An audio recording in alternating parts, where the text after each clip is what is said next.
Good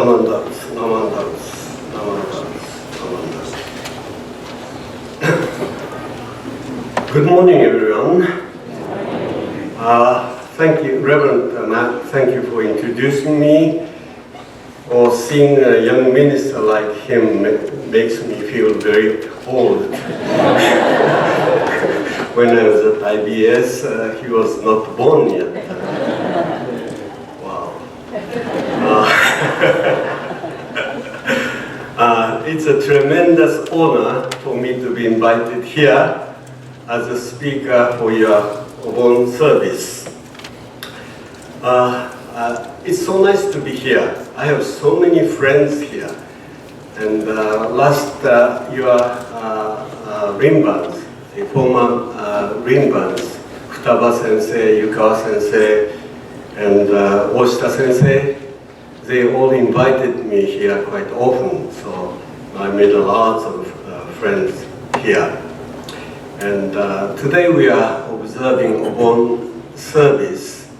And I was born and raised in Japan, and I have so many happy memories about Obon.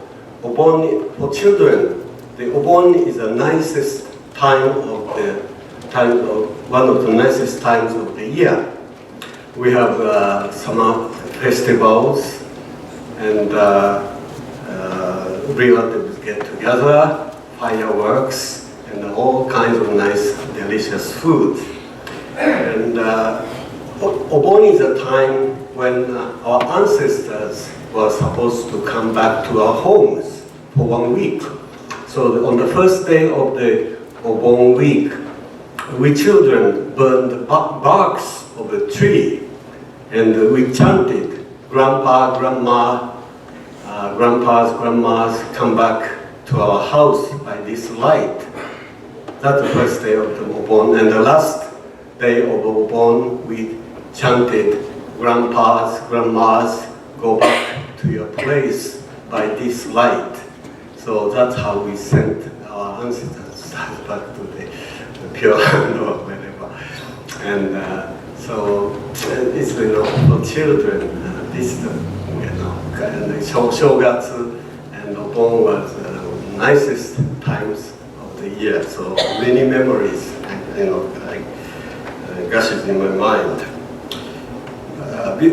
Before I get into my talk, let me talk about one episode that took place several years ago in a summer retreat. I work for the center called Maida Center of Buddhism, and we have summer retreat.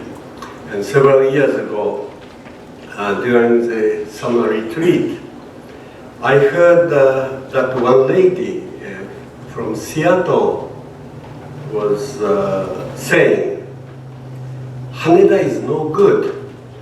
I hate Haneda. That's my name. Haneda is my name. Wow. When I heard it, I was surprised because I always thought this lady from Seattle, Mrs. N, I thought she liked me. So having heard it, I was so surprised. And she was saying, I hate Haneda. So feeling confused, I went to her and asked her, Mrs. Did I do something wrong to you? I heard you saying you hate Haneda. So something wrong with what I did? And then she looked confused. She said, did I say something about you? I don't think. Oh, I was talking about Haneda. Yes, I was talking about Haneda Airport. The other day, my family went to Haneda Airport at night time, and there are all kinds of problems, and we had bad time. So I really hate Haneda. Sensei, I was not talking about you. Don't worry. So Sensei, don't use the Haneda Airport. That's the worst airport. So having heard it, I was relieved. sometimes confusing, you know. Sometimes people call me Narita Sensei, and they confuse. Why do you call me Narita? I heard your name, the name of airport. Not Narita Sensei, Haneda Sensei. I didn't come here to talk about my name. So let's get into our main topic. This morning, I want to talk about treasure hunting. Treasure hunting. If I mention the word treasure hunting, you may immediately think that I'm going to talk about searching for a wonderful treasure that is hidden in an island or that is hidden at the bottom of the ocean. But I'm not going to tell you that kind of treasure hunting story. I'm going to talk about searching and finding a treasure that we already have. Speaking about a treasure, we can talk about two types of treasure. One is a treasure that we don't have and that we want to have. The other treasure is the one that we already have.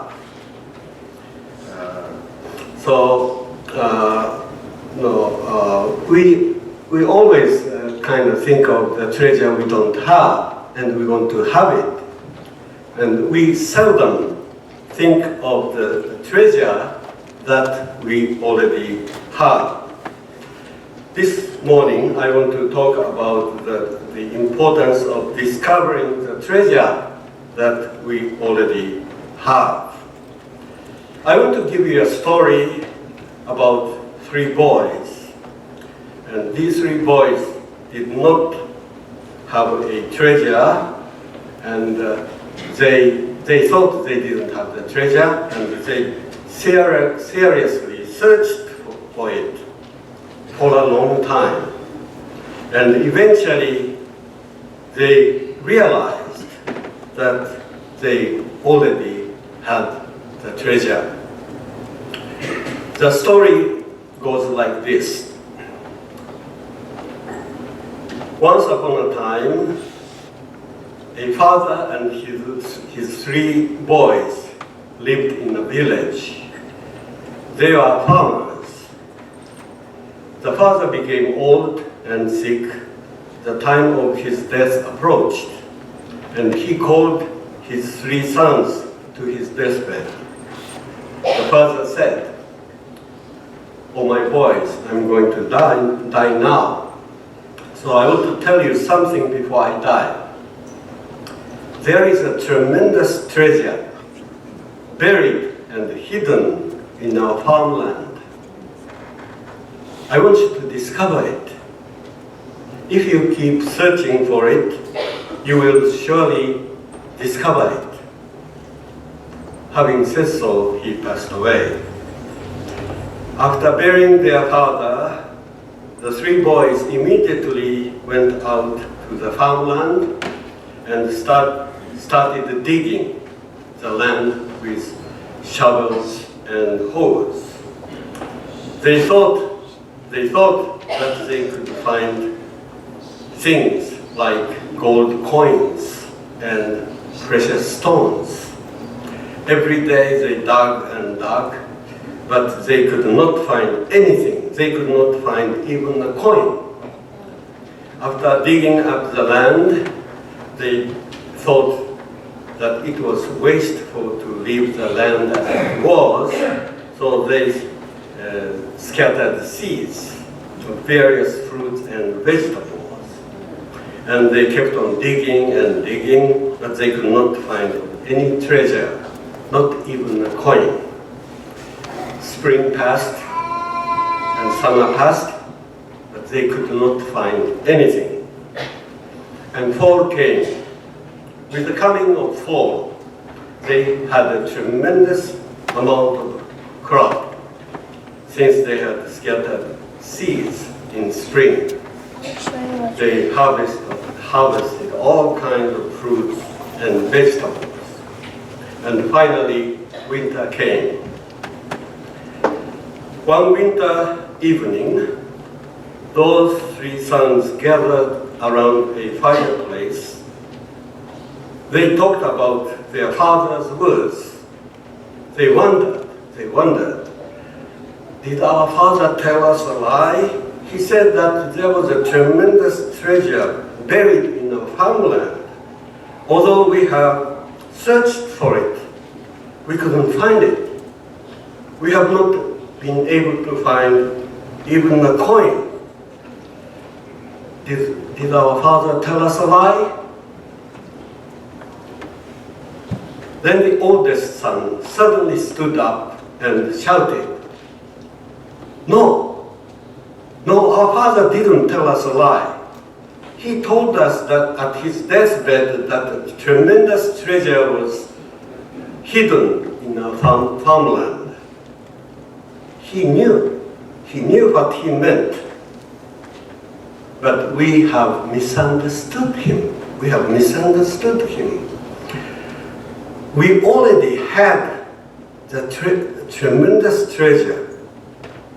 already had the tremendous treasure. He told us to discover the treasure that we already had. We already have the treasure. Then the other two boys were surprised and asked him, Brother, what do you mean? Do you mean to say that you have already found the treasure? Then the oldest boy answered, When our father told us there was a treasure, we misunderstood him. We thought that some kind of precious stones or gold coins were buried. But the treasure that our father was talking about was not the things such as gold coins or precious stones. He was actually talking about our work, our labor. We are talking about our work itself. He wanted to tell us that our work was a tremendous treasure. He wanted to tell us that our work itself is the greatest treasure we have. The work, the great harvest of fruit and vegetable we had in fall, that's the treasure.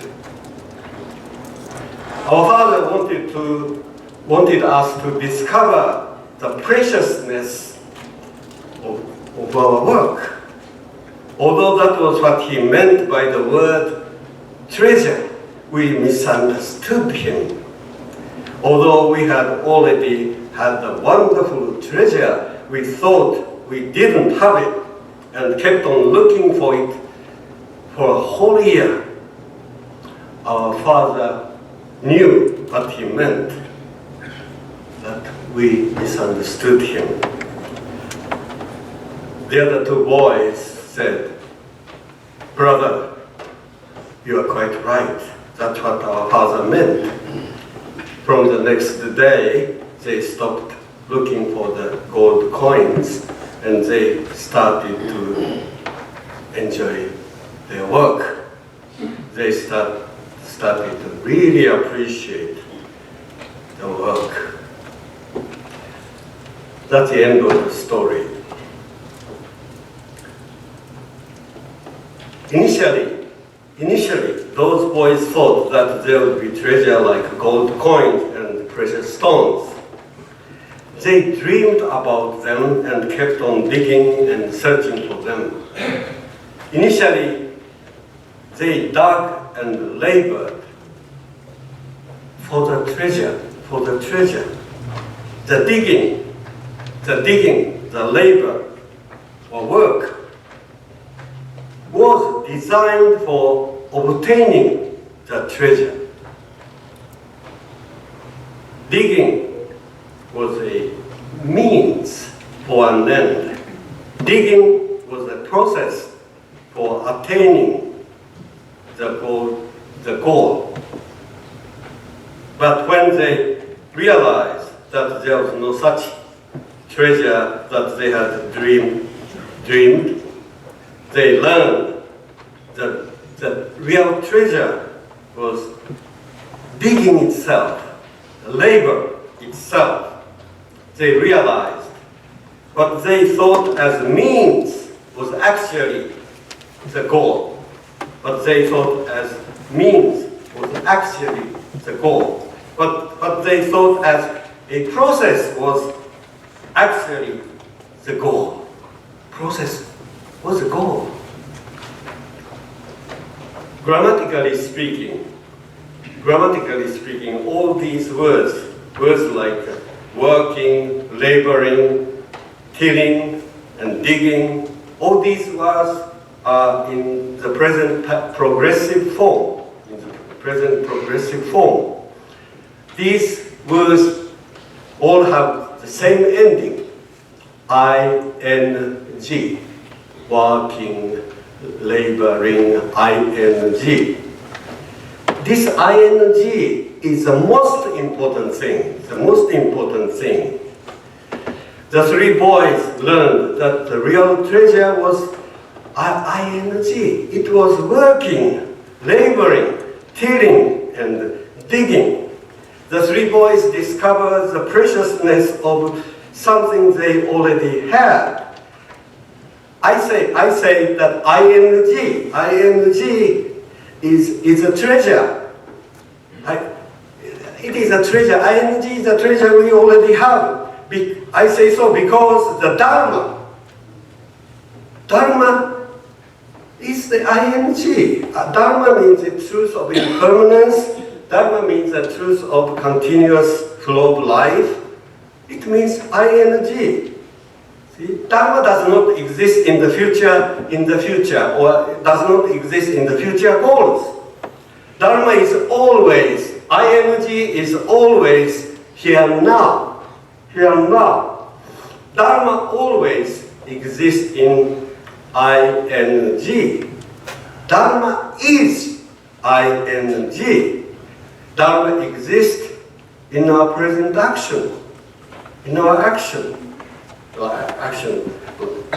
Like you are hearing, I'm speaking, we are seeking and learning. ing is only here now. That is the Dharma that Buddhism talks about. Dharma doesn't exist in future goals. What we have here now is the most important thing in our lives. As I said, you are hearing and speaking, this ing. That is the most important thing. Present action. Dharma exists only in the present action. Although we often think that good things are in the future, and we think we must strive to get them.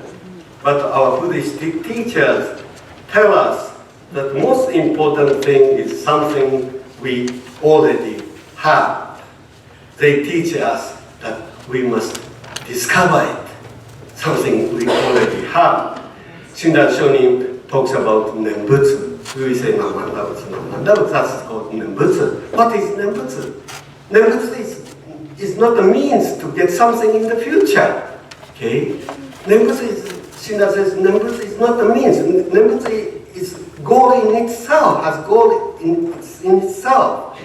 See? Nembutsu is appreciation of whatever we have here now. See? What is the most precious thing we have here now? Our life. See? Nembutsu is not a means to get something in the future. It is a way of appreciating our present life. See? So the greatest treasure we already have is the fact that we are alive. Life is the greatest treasure we already have, but most of us have taken our life for granted. We just don't think about it so much, but think about it. Isn't our life the greatest treasure we have? Is the life is the Dharma? Isn't the Dharma means our life? The fact that we are breathing, living, hearing, speaking, seeking, and learning. See? We have to really appreciate what we have here now, which means the appreciation of life. So that's the appreciation of the Dharma. So the Buddhism teaches us to appreciate the Dharma of life. So we often think so much about things we don't have, and we make efforts to get something we don't have. See, and we could spend our whole life searching for things we don't have, and neglect to appreciate things, the treasure that we already have. This morning, I have told you a story about the three boys. They thought treasure was something they did not have, and they thought they had to search for it.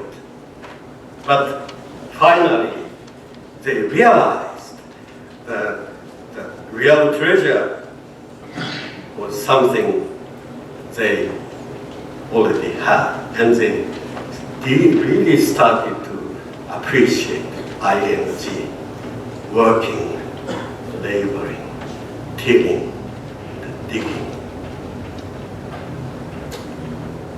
I think that's, I believe, Buddhism, sometimes Buddhism has so many difficult teachings, concepts, doctrines, but basically Buddhism is not such a complicated teaching. Buddhism just teaches us that life is the treasure, the greatest treasure that we already have, and Buddhism teaches us that we must find it. Thank you very much.